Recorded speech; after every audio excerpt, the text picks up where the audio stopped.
आप सभी को जय मसीह की आज के आत्मिक मनन में मैं आप सबका स्वागत करता हूं। आइए हम सब मिलकर आज की सुबह प्रभु की आराधना करें। क्या दिन खुशी का आया, रहमत का बादल छाया, दुनिया का मुंजी आया। क्या दिन खुशी का आया, रहमत का बादल छाया, दुनिया का मुंजी आया। हालेलुया। पूरब में निकला तारा, मारा जिसने लश्कारा, रास्ते का हुआ सहारा। जोर से निकला तारा, मारा जिसने लश्कारा, रास्ते का हुआ सहारा। हालेलुया। क्या दिन खुशी का आया, रहमत का बादल छाया, दुनिया का मुंजी आया। हालेलुया। एक मिनट मजा नहीं आया। यीशु मसीह आया, लेकिन यहाँ पे गाने के बाद मजा नहीं आया। थोड़ा सा जोश से गाएंगे। इधर वाले हा हा हा हालेलुया जोर से गाएंगे, ठीक है? जितने ऑनलाइन हैं सब लोग हा हा हा हालेलुया जोर से गाएंगे। हालेलुया का मतलब सबको पता है, परमेश्वर की स्तुति हो। क्या दिन खुशी का आया, रहमत का बादल छाया, दुनिया का मुंजी आया। क्या दिन खुशी का आया, रहमत का बादल छाया, दुनिया का मुंजी आया। वो तीन मजूसी आए, सोना मुर्लो बनाए, यीशु को नजर चढ़ाए। हा हा हा हालेलुया। वो तीन मजूसी आए, सोना मुर्लो बनाए, नजर चढ़ाए। हा हा हा हालेलुया। क्या दिन खुशी का आया, रहमत का बादल छाया, दुनिया का मुंजी आया। जोर से क्या दिन खुशी का आया, रहमत का बादल छाया, दुनिया का मुंजी आया। क्या दिन खुशी का आया, रहमत का बादल छाया, दुनिया का मुंजी आया। जोर से हा हा हा हाले हा हा हा हालेलुया, हा हा हा हालेलुया, हा हा हा हालेलुया। आइए ताली बजा के उसका धन्यवाद करेंगे। प्रभु तेरा धन्यवाद कि तू इस दुनिया में आया ताकि मेरा उद्धार हो सके। ये गीत गाएंगे, आओ मिलके स्तुति करेंगे। यीशु जो पैदा हुआ है उसके नाम का गुणगान करेंगे। आओ मिलके स्तुति करेंगे, यीशु की गुणगान करेंगे। आओ मिलके स्तुति करेंगे, यीशु की गुणगान करेंगे। वो है राजा, वो मसीहा, मेरे जीवन का सहारा। वो है मेरे जीवन का सहारा। नाचेंगे गाएंगे यीशु की गुणगान करेंगे। ओ नाचेंगे गाएंगे धूम मचाएंगे, यीशु की गुणगान करेंगे। आओ मिलके स्तुति करेंगे, यीशु की गुणगान करेंगे। आओ मिलके स्तुति यीशु की गुणगान करेंगे, क्योंकि वो है राजा, वो मसीहा, मेरे जीवन का सहारा। वो है राजा, वो मसीहा, मेरे जीवन का सहारा। नाचेंगे गाएंगे धूम मचाएंगे, यीशु की गुणगान करेंगे। हो नाचेंगे गाएंगे धूम मचाएंगे, यीशु की गुणगान करेंगे। बोलो जय जय, बोलो जय यीशु की जय, जय जय बोलो जय यीशु की जय, जय जय बोलो जय यीशु की जय, जय जय बोलो जय यीशु की जय, जय जय बोलो जय यीशु की जय, जय जय बोलो जय यीशु की जय। नाचेंगे गाएंगे धूम मचाएंगे, यीशु की गुणगान करेंगे। हो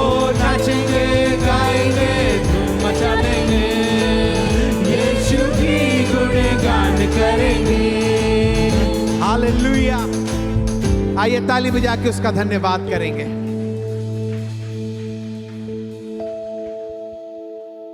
प्रभु से बोलेंगे, प्रभु तू मेरा भरोसा है पिता। इससे पहले कि हम उसकी आराधना में जाएं, भजन संहिता 23 उसकी आखिरी वर्ष इस प्रकार से कहती है, Surely the goodness and mercy will follow all the days of my life. Hindi में किस प्रकार से लिखा है? निश्चय करुणा और भलाई जीवन भर मेरे से। कितने लोग विश्वास करते हैं इस बात में? बाइबल कहती है, Surely the goodness and mercy will follow you. आप किसी भी परेशानी में आज क्यों ना हो, कोई भी ऐसी चीज आपको परेशान क्यों ना कर रही हो, लेकिन बाइबल कहती है Surely the goodness and mercy will follow you. हमेशा जब भी आप पीछे मुड़ के देखेंगे, ये दोनों चीजें, उसकी करुणा और उसकी भलाई आपको फॉलो कर रहे होंगे, हमेशा आपको फॉलो करते रहेंगे, है ना? क्योंकि इसी साम में इस प्रकार से लिखा है, चाहे मैं घोर अंधकार से भरी हुई तराई में होकर क्यों ना चलूं, लेकिन प्रभु मेरे साथ रहता है। आज विश्वास के साथ बोले, प्रभु मेरी परिस्थितियां चाहे कैसी भी क्यों ना हो, लेकिन प्रभु तेरी करुणा और भलाई, Surely the goodness and mercy will follow me, Prabhu all the days of my life. जीवन भर प्रभु वो मेरे पीछे पीछे चलती रहेंगी, क्योंकि तू एक भला परमेश्वर है और केवल और केवल और केवल मेरी भलाई ही की कल्पना ही करता है। आइए उस पे विश्वास करेंगे, अपने हाथों को उठाएंगे और बोलेंगे, प्रभु मैं अपनी बीमारी, अपनी परेशानी को लेके नहीं आता, लेकिन प्रभु आज मैं बोलता हूं कि तेरी करुणा और तेरी भलाई प्रभु मेरे साथ है। पिता तेरी विश्वास योग्यता, तेरी विश्वास योग्यता देखूंगा मैं उम्र भर। यीशु मसीह, यीशु मसीह भरोसा मेरा और कोई नहीं, तू ही सहारा है मेरा। मुश्किल समय में, मुश्किल समय में तू ही दिलासा, साथ रहेगा तू सदा। एक बार फिर से बोलेंगे, मेरा भरोसा यीशु मसीह है। यीशु मसीह ओ भरोसा मेरा, तू ही सहारा, तू ही सहारा है मेरा। मुश्किल समय में, मुश्किल समय में ओ तू ही दिलासा, साथ रहेगा तू सदा। प्रभु तेरा वायदा है करुणा, करुणा भलाई तेरे, मैं विश्वास करता हूं प्रभु सदा रहेगी मुझ पर। तेरी विश्वास योग्यता, तेरी विश्वास योग्यता देखूंगा मैं उम्र भर। मैं हाथ उठाकर गाऊंगा, यीशु तेरा नाम रहे। मेरी हर एक परिस्थिति में मैं हाथ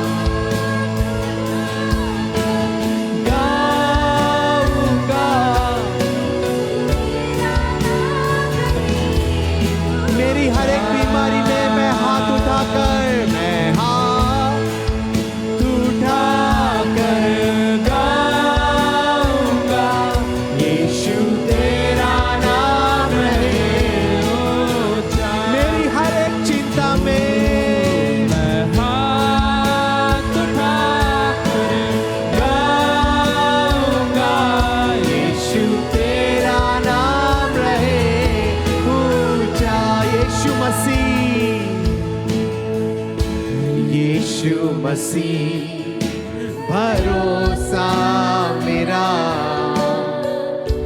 तू ही सहारा है मेरा मुश्किल समय में,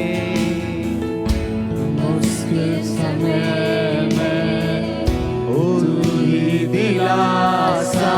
प्रभु साथ रहेगा तू सदा। तेरा वायदा है प्रभु, करुणा और भलाई, करुणा भलाई तेरे जीवन भर मेरे पीछे पीछे चलेगी प्रभु। सदा रहेगे मुझ पर। ओ मैं तेरा धन्यवाद करता हूँ प्रभु, तेरी विश्वास योग्यता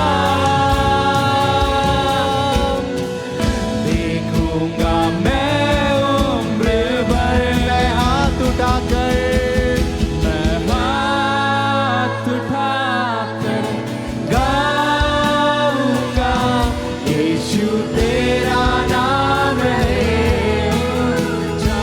मैं हाथ उठाकर गाऊंगा, हाथ उठाकर गाऊंगा, यीशु तेरा नाम है ऊंचा। मौत से है बचाया तूने,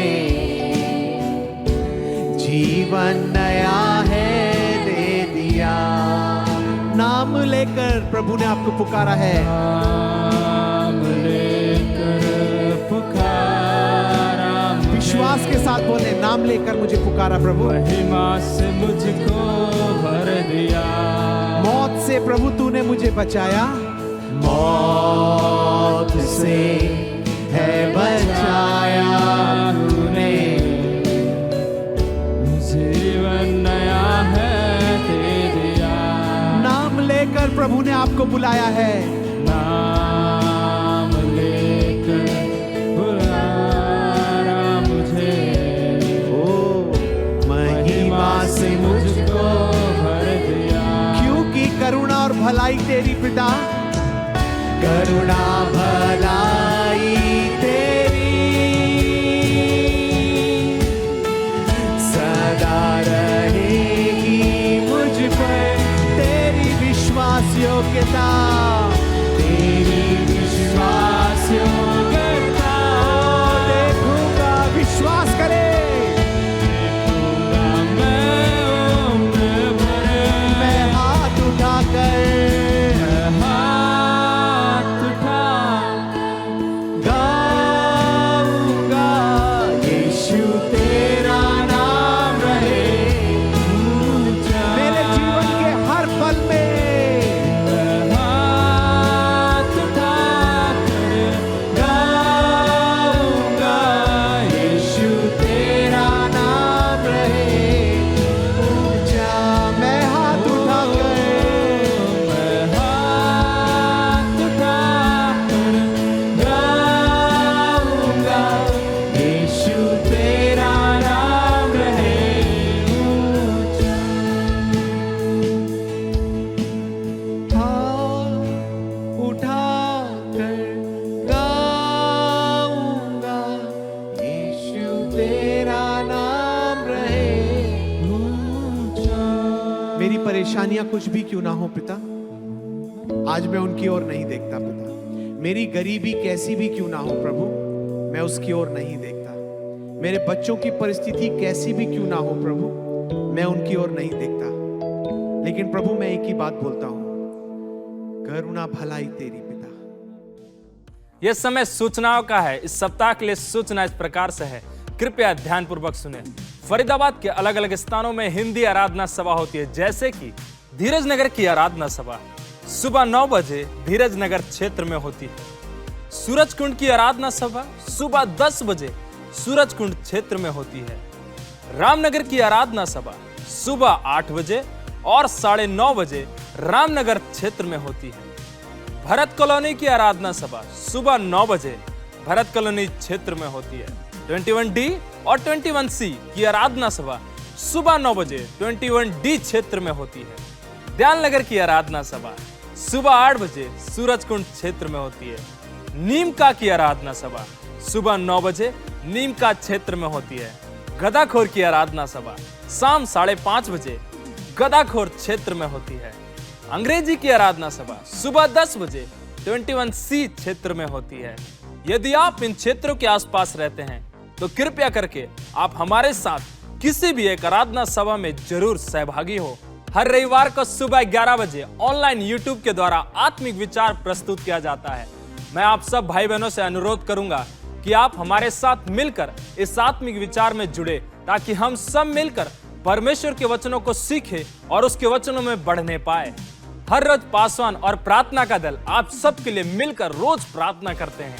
यदि आप में से किसी के पास भी कोई भी प्रार्थना निवेदन है तो आप हमारे साथ स्क्रीन पे जो नंबर आ रहा है उसके माध्यम से शेयर करें या किसी भी एक क्षेत्रीय पासवान के साथ जरूर बांटें। क्रिसमस उत्सव की सभा आने वाले 25 दिसंबर को हमारे मुख्य कलीसिया भवन में होगी, जिसका समय इस प्रकार से है। हिंदी की आराधना सभा सुबह 9 बजे और अंग्रेजी की सुबह 11 बजे होगी। मैं आप सब से अनुरोध करूंगा कि इस उत्सव में हमारे साथ जरूर जुड़े, ताकि हम सब मिलकर प्रभु यीशु मसीह के जन्म पर आनंद मनाने पाए। आने वाले 27 और 28 दिसंबर को वार्षिक उपवास प्रार्थना सभा हमारे मुख्य कलीसिया भवन में हो रही है, जिसका समय सुबह 10 बजे से लेकर शाम के 4 बजे तक है। मैं आप सब से अनुरोध करूंगा कि इस वार्षिक उपवास प्रार्थना में जरूर हमारे साथ सहभागी हो, ताकि हम सब मिलकर अपने परिवार के लिए, अपने जीवन के लिए और अपनी कलीसिया के लिए परमेश्वर से मार्गदर्शन को मांगे। कृपया ध्यान दें, आने वाले 31 दिसंबर को मध्य रात्रि की आराधना सभा हमारे मुख्य कलीसिया भवन में होगी, जिसका समय रात 10:30 बजे है। मैं आप सब से अनुरोध करूंगा कि आप इस सभा के लिए जरूर सहभागी हो, ताकि हम सब मिलकर परमेश्वर के साथ इस नए साल में प्रवेश करें। और ध्यान दें, इसी सभा के दौरान हमारे वरिष्ठ पासवान आने वाले साल 2023 के लिए हमारी कलीसिया के लिए एक शीर्षक की घोषणा करेंगे। आने वाले 2023 की पहले रविवार की आराधना सभा आपके मुख्य कलीसिया भवन में होगी, जिसका समय सुबह 10 बजे है। मैं आप सब से अनुरोध करूंगा, इस सभा के लिए अपने क्षेत्रीय पासवानों से जरूर संपर्क करें। आज के लिए इतना ही। अधिक जानकारी के लिए किसी भी एक क्षेत्रीय पासवान से जरूर आप संपर्क करें। सबको जय मसीह की। ये समय है आज हम परमेश्वर के वचन को फिर से मनन करने के लिए। तो आइए मेरे साथ, अगर आपके पास कोई बाइबल है, आपके पास अगर बाइबल खोलने के लिए आपके पास अगर ऐप है आपके मोबाइल में, तो हम निकालेंगे और देखेंगे। आज इन दिनों में जैसे हम तैयारी कर रहे हैं, क्रिसमस की तैयारी कर रहे हैं, और क्रिसमस की तैयारी किस प्रकार आप कर रहे हैं मुझे नहीं पता, लेकिन हम सब लोग पूरे जो विश्व जो है तैयारी में लगे पड़े हैं। तो आज हम तैयारी के बारे में हम सीखेंगे, और हम और आप जानते हैं तैयारी किस प्रकार करते हैं। अगर आपके घर में या फिर आपके रिश्तेदार में किसी के घर में अगर जैसे कोई जन्म लेने वाला है ना, बेबी आने वाला है घर में, तो हम किस प्रकार कैसे हम तैयारी करते हैं घर में। और आप जानते हैं अगर आपके घर में ऐसे हुआ है, ऐसे समय आया है, आप किस प्रकार तैयारी किए थे और कैसे हमको तैयारी करना चाहिए आप जानते हैं। तो इन दिनों में जैसे हम तैयारी के लिए लगे पड़े हैं, तो फिर से मैं आपको याद दिलाता हूं कि तैयारी किस प्रकार करना चाहिए। बाइबल हमको क्या सिखाती है तैयारी के बारे में, और हम तैयारी के बारे में हम जब सीखते हैं तो हम उसमें ढिलाईपन को नहीं करते हैं। अपने काम में जो है हम ऐसे धीरे धीरे या फिर ऐसे नहीं छोड़ देते हैं कि हम तैयारी करें या ना करें, लेकिन हम इसके ऊपर हम थोड़ा मनन करेंगे आज के दिन। जैसे पहले हम देखेंगे यूहन्ना जो बपतिस्मा देने वाला किस प्रकार एक बातों के लिए तैयारी के बारे में प्रचार किया था। वो मन फिराव के बारे में प्रचार किया था। क्या प्रचार किया था? हम लूका रचित सुसमाचार उसके 3 अध्याय में देखते हैं। एक भविष्यवाणी रूपी वचन को जो लिया गया था, यशाया की पुस्तक से वो लिया गया है। और यूहन्ना जो बपतिस्मा देने वाला वो प्रचार करता था, यीशु मसीह का प्रचार करता था। और वो प्रचार इसलिए करता था ताकि लोग मन फिराए, परमेश्वर के राज्य निकट है और इसीलिए वो प्रचार इसीलिए करता था कि मन फिराओ क्योंकि परमेश्वर के राज्य निकट है, ये प्रचार को करता था। तो मैं आपको उत्साहित करता हूं, हम भी तैयारी में लगे पड़े हैं, लेकिन हम इस तैयारी को व्यर्थ ना लें। अपने जीवन में ऐसे ना लें कि हमको किस प्रकार तैयारी करना है। बपतिस्मा देने वाला जो यूहन्ना उसका नाम, वो किस प्रकार प्रचार किया था, वो प्रचार कर रहा था, वो बेधड़क, किसी को डरता नहीं था, वो ऐसे प्रचार को किया था, वो तैयारी के ऊपर प्रचार किया था। क्या कहता है, अगर हम यशायाह के पुस्तक उसके 40 अध्याय 3 आयत से पढ़ेंगे तो इसमें इस प्रकार लिखा हुआ है, 3 आयत से 5 आयत तक हम पढ़ेंगे। किसी की पुकार सुनाई देती है, जंगल में यहोवा का मार्ग सुधारो, हमारे परमेश्वर के लिए अराबा में एक राजमार्ग चौरस करो, हर एक तराई भर दी जाए और हर एक पहाड़ और पहाड़ी गिरा दी जाए, जो टेढ़ा है वो सीधा और जो ऊंचा नीचा है वो चौरस किया जाए।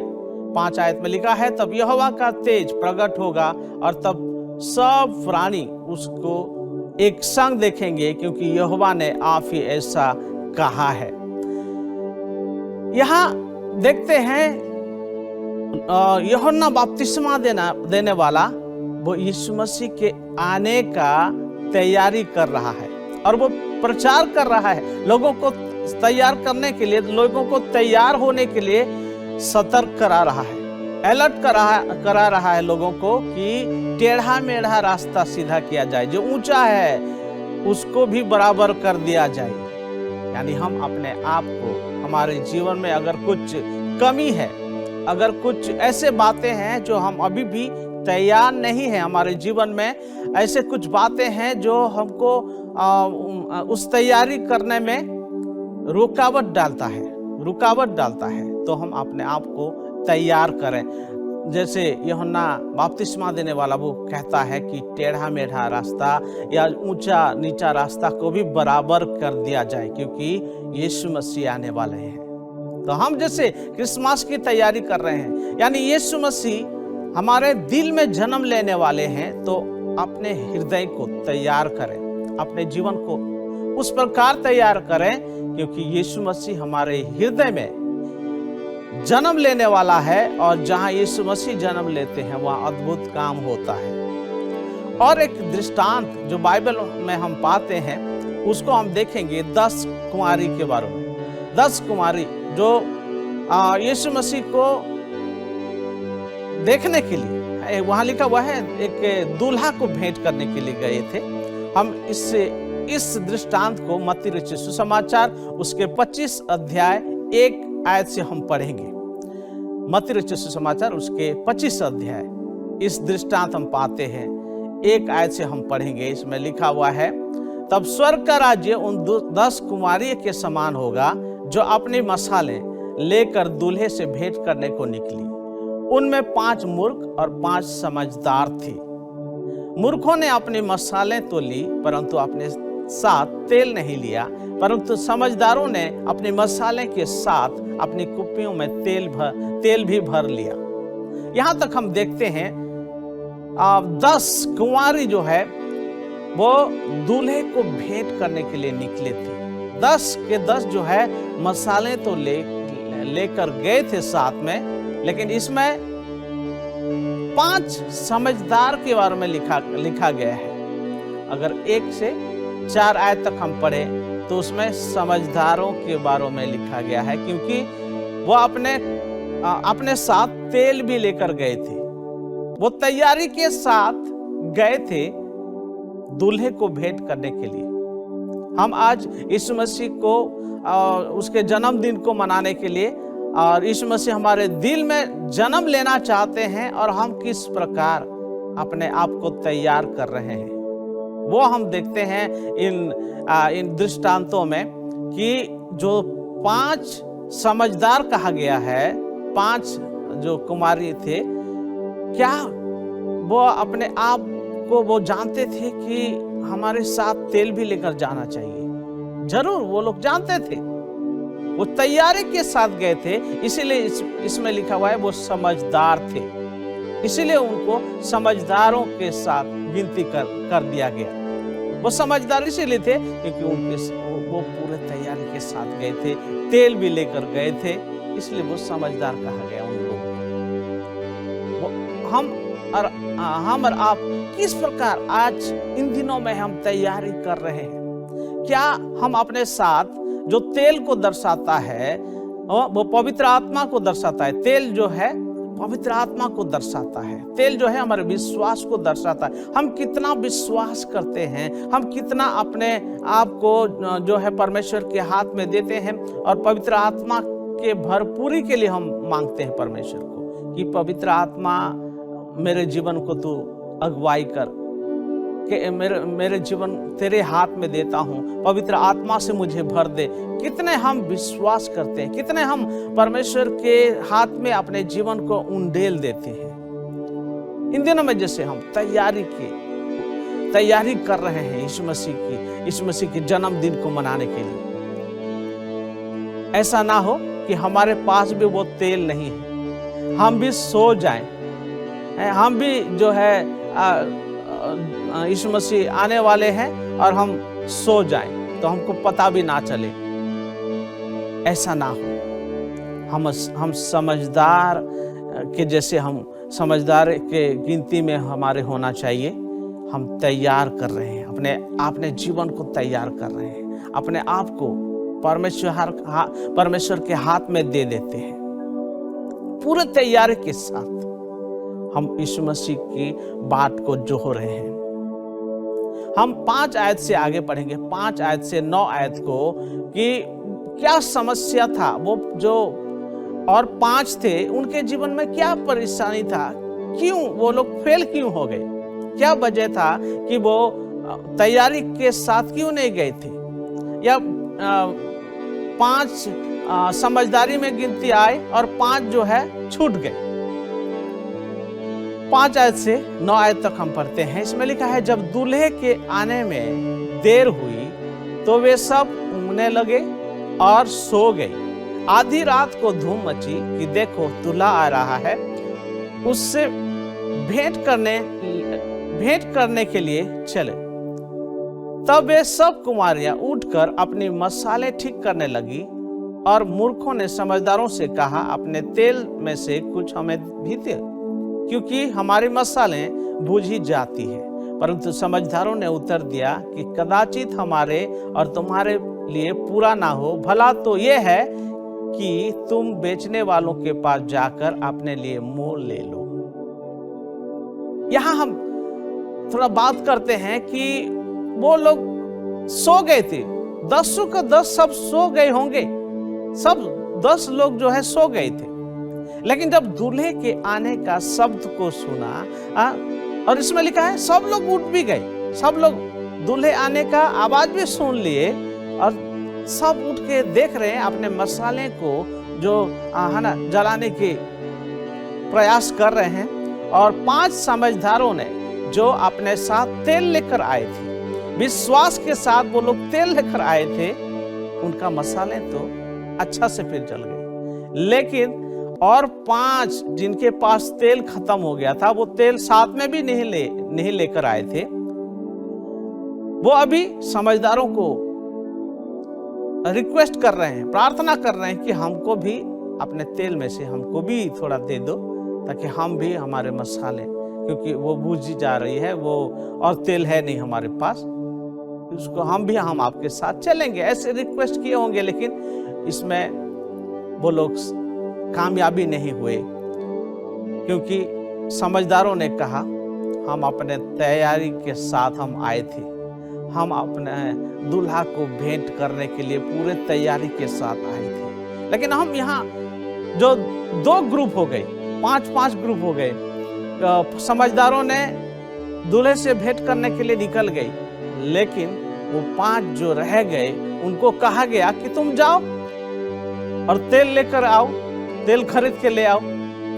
यहाँ हम समस्याओं को देखते हैं। समस्या ये था कि वो सो तो गए, उनको चिंता नहीं था कि हम किस प्रकार तैयारी किए हैं। वो आगे नहीं सोच रहे, आगे नहीं सोच रहे हैं कि हम जब सो जाएंगे या हमारे जो तेल खत्म हो जाएगा तो उसके बाद हम क्या करेंगे। कुछ भी उनके प्लानिंग, कोई भी योजना, कोई भी उनके पास और आगे सोचने का कोई भी विचार उनके पास नहीं था। इसीलिए वो फेल हो गए, इसीलिए वो मूर्ख में गिने गए। आज हम और आप यीशु मसीह के साथ चलने के लिए तैयार तो होते हैं, यीशु मसीह के साथ चलने के लिए आगे तो कदम बढ़ाने के लिए कोशिश तो करते हैं, लेकिन हम अपने आप को पवित्र आत्मा के साथ या यीशु मसीह के साथ परमेश्वर के वचन के अनुसार चलने के लिए हम आगे नहीं आते। लोगों के साथ,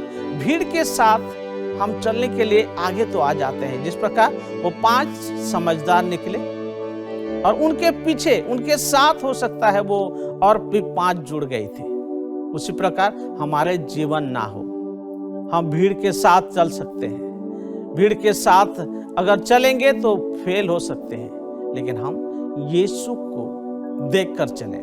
यीशु ने कहा मुझे यानी परमेश्वर का वचन के अनुसार चलोगे तो अच्छा रहेगा। कई लोग इन दिनों में हम परमेश्वर के वचन को हम पहला स्थान नहीं रखने की वजह से हम फेल हो जाते हैं। परमेश्वर को अपने काम, परमेश्वर के वचन अपने जीवन में काम करने दें। हम दूसरों को देखेंगे, दूसरे के जीवन को अगर हम देख के चलेंगे तो हम फेल हो सकते हैं, हम गिर सकते हैं, हम आगे नहीं बढ़ सकते हैं। जिस प्रकार जो 10 कुंवारी में से 5 जिनके पास तेल नहीं था, क्यों? क्योंकि वो तैयारी के साथ नहीं आए थे। वो भीड़ के साथ हो सकता है चलने के लिए जोश में आ सकते हैं, वो बहुत कुछ ऐसे सोचे होंगे कि हम भेंट करेंगे और डांस करेंगे, बहुत मस्ती करेंगे, ऐसे सोचे होंगे, लेकिन उनका दूल्हे तक पहुंचने का कोई भी प्लानिंग नहीं था, कोई भी योजना नहीं था, सिर्फ जोश में आ गए थे। तो हम और आप प्रभु के पीछे चलने वाले लोग, हमको तैयारी के साथ चलना है, तैयारी के साथ आना है। आगे हम देखते हैं क्या होता है। क्योंकि वो तैयारी के साथ नहीं आए थे, उनके जीवन में क्या नतीजा क्या हुआ, क्या उनके साथ हुआ, क्या पनिशमेंट मिला। 10 आयत से 13 आयत को पढ़ेंगे। मत्ती रचित सुसमाचार 25 अध्याय 10 से 13 में लिखा हुआ है, जब वे मोल लेने को जा रही थी तो दूल्हा आ पहुंचा और जो तैयार थे वे उसके साथ ब्याह के घर में चली गई और द्वार बंद कर दिया गया। इसके बाद वे दूसरी कुंवारियां भी आकर कहने लगी, हे स्वामी हमारे लिए द्वार खोल दे। उसने उत्तर दिया कि मैं तुमसे सच कहता हूं, मैं तुम्हें नहीं जानता। इसीलिए जागते रहो, क्योंकि तुम ना उस दिन को जानते हो ना उस घड़ी को। हालेलुया। मेरे प्रियो, परमेश्वर के जन हमेशा तैयार होना चाहिए।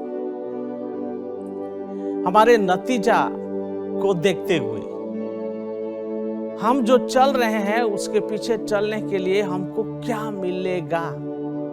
कई लोग अपने फायदे के लिए जरूर यीशु मसीह के पास आते हैं, इसमें मेरा फायदा क्या होगा, हमेशा फायदा को देखकर वो आगे आते हैं। लेकिन यहाँ हम और आप बहुत दिन से परमेश्वर के साथ चलते हैं, परमेश्वर के पीछे चलने के लिए प्रयास करते हैं, कोशिश करते हैं, लेकिन फिर भी अगर हम अच्छे नतीजा को नहीं पाते, अच्छे रिजल्ट को नहीं पाते हमारे जीवन में, तो हमारे जीवन में फिर फायदा नहीं होता है, फायदा नहीं होता है। मेरे प्रियो, हम परमेश्वर को देखकर चले। यहाँ जैसे हम देख रहे हैं कि वो लोग फिर तेल लेने गए, उसी समय आधी रात, उसमें लिखा हुआ है आधी रात में पता नहीं कौन सा दुकान खुला होगा, कौन सा मार्केट खुला होगा, वो जाकर कहीं से लेकर आए। वो फेल हो गए थे, लेकिन फिर भी वो लोग उठ गए और फिर जाकर तेल लेने चले गए। इधर उधर पता नहीं कहाँ घूमे होंगे रात को, और फिर से जब आए वापस तो तब तक द्वार बंद हो चुका था। 5 कुंवारी जो तैयारी के साथ आए थे वो भेंट करने या दूल्हे के साथ ऑलरेडी वो पहुंच चुके थे और उसके बाद द्वार बंद हो चुका था। लेकिन 5 जो बाद में उनको जब कहा गया कि तुम जाओ तेल कहीं से ले आओ, खरीद के ले आओ, फ्री में क्यों मिलेगा। हम जैसे हमेशा अपने जीवन को ऐसे सोचते हैं कि फ्री में कोई हो जाए, फ्री में मुझे कोई दे दे, फ्री में ऐसे हो जाए, हम ऐसे सोचते हैं। जैसे ये 5 जो मूर्ख गिने गए ये कुंवारी, ये लोग भी सोच रहे थे कि हमको भी दे दो। लेकिन अभी क्या कर रहे हैं, वो खरीद के कहीं से लेकर आ रहे हैं। हो सकता है उनके पास और भी परेशानी बढ़ गई। उसी समय सोच रहे होंगे कि अरे हम लेट हो गए, अरे हम क्या करें इस समय, हमको तो दूल्हे से भेंट करना है। और जब वापस आए दूल्हा को भेंट करने के लिए, मेरे प्रिय, वो द्वार बंद हो चुका था। उसी समय उनका क्या सोच, क्या उनका विचार रहा होगा। लेकिन कोई फायदा नहीं है। दूल्हा ने कहा कि मैं तुम्हें नहीं जानता हूं। 13 आयत में फिर से अगर हम पढ़ेंगे, इसमें लिखा हुआ है, इसलिए जागते रहो क्योंकि तुम ना उस दिन को जानते हो ना उस घड़ी को। 12 आयत में लिखा है, उसने उत्तर दिया कि मैं तुमसे सच कहता हूं, मैं तुम्हें नहीं जानता। कितना अजीब बात हो गया। वो साथ में आ रहे थे, वो साथ में और भी 5 जो अभी दूल्हे के साथ ऑलरेडी पहुंच चुके थे, उनके साथ वो थे, लेकिन उनके साथ अभी उनके पास तक नहीं पहुंच पाए। दूल्हा ने कहा, मैं तुम्हें नहीं जानता, मैं तुम्हें नहीं जानता। मेरे प्रियो, इन दिनों में हम जैसे अपने जीवन में तैयारी को कर रहे हैं ताकि यीशु मसीह हमारे जीवन में आए, यीशु मसीह हमारे जीवन में आए, यीशु मसीह हमारे जीवन में आए। उद्धार सबको चाहिए। हम इस सुसमाचार को दूसरों को पहुंचाएं। क्रिसमस का मतलब है क्योंकि हम इस मौसम को, इस अच्छे संदेश को जो है दूसरों तक पहुंचाएं। प्रभु ने हमको बचा लिया। प्रभु ने हमको इस उद्धार का जो सुसमाचार, इस नया जीवन जो हमको दे दिया है। यीशु मसीह हमारे लिए जब आया, इस संसार के लिए आया है, ये संदेश को जो है दूसरों को भी पहुंचाना है, दूसरों तक हमको पहुंचाना है। तो क्रिसमस का मतलब सभी के लिए है मेरे प्रिय, सभी के लिए। तो क्यों हम अपने जीवन में सिर्फ उसको दबा के रखना है। उद्धार का ये सुसमाचार सभी के लिए है। जानते हैं कि स्वर्गदूत आकर क्या कहता है कि मत डरो, मैं तुम्हें आनंद का सुसमाचार सुनाता हूं। किसके लिए होगा? वो सब लोगों के लिए होगा, सभी के लिए होगा, सिर्फ ईसाइयों के लिए नहीं है। सिर्फ मसीह को जो हम कहते हैं ना, ईसाई बोलते हैं, उनके लिए नहीं है, सभी लोगों के लिए है। बाइबल में लिखा है सभी लोगों के लिए है। उद्धार जो है सभी को जरूरत है मेरे प्रियो। तो आप डरिए मत। इस सुसमाचार को फैलाने में आप भी आगे बढ़िए, क्योंकि यीशु मसीह हर एक के जीवन में जन्म लेते हैं। क्रिसमस का मतलब आप अगर समझ गए तो आप चुपचाप नहीं बैठ सकते हैं। आप भी यूहन्ना जो बपतिस्मा देने वाला जिस प्रकार प्रचार किया, वैसे हम भी आकर प्रचार कर सकते हैं। हम भी दूसरों को बता सकते हैं कि अपने जीवन को तैयार करो। हम वो जैसे मूर्ख गिने गए, वो कुंवारी के समान नहीं, समझदारों के समान हमको अपने जीवन को तैयारी के साथ आना है। अगर आप तैयार हैं तो अच्छी बात है, परमेश्वर को और भी पवित्र आत्मा की सामर्थ को मांगे कि परमेश्वर तू मुझे और भी पवित्र आत्मा की सामर्थ से भर दे, ताकि मैं तेरे सुसमाचार को दूसरों को सुना सकूं। जो अभी तक तैयार नहीं है, मैं आपको उत्साहित करना चाहता हूं, आप तैयार हो जाइए। उद्धार, जो उद्धार करता है यीशु मसीह आपके जीवन के लिए आए हैं, इसलिए आप अपने हृदय को तैयार करें। परमेश्वर आपको और भी इस्तेमाल करना चाहता है। आइए सब मिलकर प्रार्थना करते हैं। स्वर्गपिता परमेश्वर, यीशु मसीह के सामर्थी नाम में इस समय हम आपके पास आते हैं प्रभु। धन्यवाद करते हैं कि आज प्रभु हम तैयारी के ऊपर हम मनन किए हैं। मैं प्रार्थना करता हूं जितने भाई बहन अपने जीवन को तैयार किए हैं कि यीशु मसीह आप हमारे हृदय में आएंगे और अद्भुत काम हमारे जीवन में करेंगे प्रभु।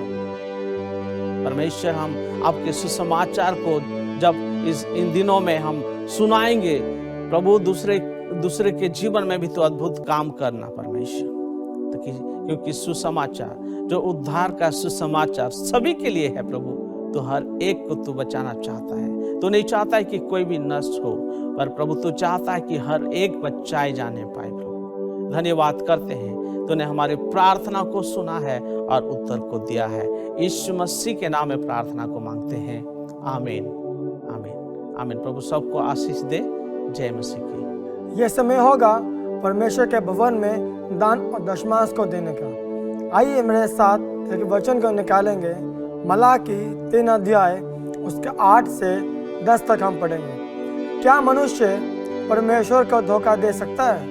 देखो, तुम मुझको धोखा देते हो और तो भी पूछते हो कि हमने किस बात में तुझे लूटा है। दशमांश और उठाने की भेंटों में तुम पर भारी शाप पड़ा है, क्योंकि तुम मुझे लूटते हो, वरन सारी जाति ऐसा ही करती है। सारे दशमांश भंडार में ले आओ कि मेरे भवन में भोजन वस्तु रहे। और सेनाओं का यहोवा यह कहता है कि ऐसा करके मुझे परखो कि मैं आकाश के झरोकों को तुम्हारे लिए खोलकर तुम्हारे ऊपर अपना पार वर्षा करता हूँ कि नहीं। मेरे प्रिय, परमेश्वर का वचन हमें सिखाता है कि जब हम अपनी कमाई का 10वां हिस्सा या दशमांश परमेश्वर के भवन में नहीं देते, तो हम परमेश्वर के भंडार में से चोरी करते हैं, और ऐसा करके हम परमेश्वर को लूटते हैं और अपने परमेश्वर को धोखा देते हैं। मेरे प्रियो, अगर हम अपनी कमाई का 10वां हिस्सा परमेश्वर के भवन में नहीं देते, तो हम उस कमाई के हकदार नहीं हैं, और वो कमाई वो परमेश्वर ने हमें दी है। उस कमाई के 10वां हिस्सा परमेश्वर के भवन में देना हमारे लिए बाइबल के आधार पर बहुत ज़रूरी है। मेरे प्रियो, अपनी कमाई का 10वां हिस्सा परमेश्वर के भवन में ज़रूर दे, ताकि परमेश्वर अपने स्वर्ग के झरोकों को खोलकर आशीषों की अपरंपार वर्षा हमारे जीवन में, हमारे परिवार में बहुत आयत से करें। हालेलुया। आज सब आप अपनी आंखों को बंद करेंगे और प्रार्थना करेंगे। धन्यवाद करते हैं मेरे महान सामर्थ्य परमेश्वर, मेरे सेनाओं के यहोवा, तू जो स्वर्ग में बड़े सिंहासन पर विराजमान है। इस समय हम बड़े दीनता और नम्रता से और यीशु मसीह के नाम से आपके चरणों में आते हैं। और इस समय मैं प्रार्थना करता हूँ मेरे सामर्थ्य परमेश्वर, जितने भी लोग आपके भवन के लिए बोते हैं, मेरे सामर्थ्य परमेश्वर होने दे। उनके परिवार की, उनके जीवन की हर एक ज़रूरतों को और हर एक आवश्यकताओं को अपने बड़े स्वर्गीय भंडार से आप पूरा करें मेरे खुदावंद राजा। हम आपका धन्यवाद करते हैं। एक बार फिर से सारा आदर महिमा आपके चरणों में ला के रखते हैं, और सारी प्रार्थना प्रभु यीशु मसीह के सामर्थ्य नाम में कर मांगते हैं, आमीन। कृपया ध्यान दें, स्क्रीन पर दिए गए डिटेल के द्वारा भी आप अपने दान और दशमांश को भेज सकते हैं, जैसे फ़ोन पे, गूगल पे, पेटीएम, QR कोड और बैंक ट्रांसफ़र के द्वारा।